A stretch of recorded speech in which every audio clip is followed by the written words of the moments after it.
మనం రకరకాల ట్యాక్సులు చూసుంటాం. అయితే ఉత్తరాంధ్రలో అల్లుడి ట్యాక్స్ అట, రాయలసీమలో చికెన్ ట్యాక్స్ అట.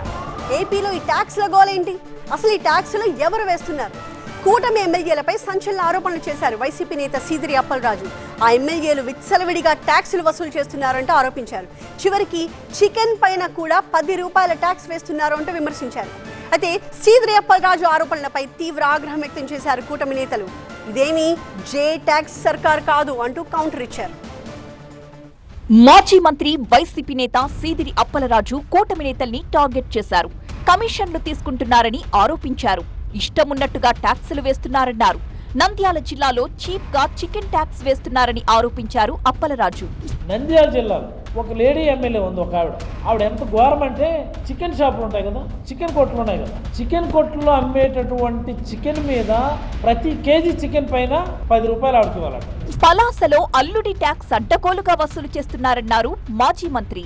ఇప్పుడు మళ్ళీ వాళ్ళ గవర్నమెంట్ వచ్చింది కాబట్టి మళ్ళీ అల్లుడి ట్యాక్స్ ఇప్పుడు కొత్త పంతులు తొక్కుతాం. ప్రతి మందు బాటిల్ పైన 10 రూపాయలు అదనంగా ఇవ్వవలసింది. చూసారా అల్లుడి ట్యాక్స్? ఇది నా మాట కాదు, ఇది సాక్షాత్తు పవన్ కళ్యాణ్ గారు, జనసేన అధ్యక్షుడు పవన్ కళ్యాణ్ గారు మా పలాస వచ్చి చెప్పినటువంటి మాట.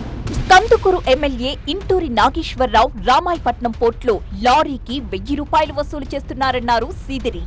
ఏది దొరికితే దానిపైన ఎవడ లెవెల్లాడు ట్యాక్స్ కలెక్ట్ చేసుకొని ప్రజలను అయితే పీల్చి పిప్పి చేసేస్తా ఉన్నారు.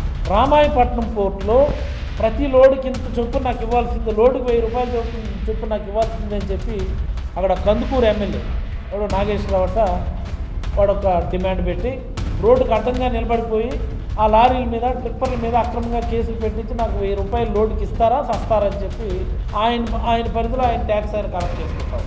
అయితే అప్పలరాజు ఆరోపణల్ని తీవ్రంగా ఖండించారు కందుకూరు ఎమ్మెల్యే ఇంటూరి నాగేశ్వరరావు.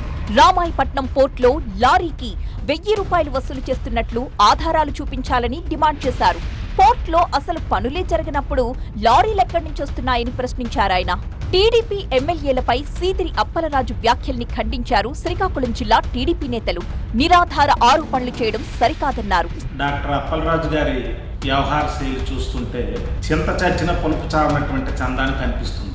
వైసీపీ హయాంలో జే ట్యాక్స్ చూసి కూటమి ప్రభుత్వం కూడా అలాంటి ట్యాక్స్లే వేస్తోందని సీదిరి అప్పలరాజు భ్రమపడుతున్నారని విమర్శించారు కూటమి నేతలు.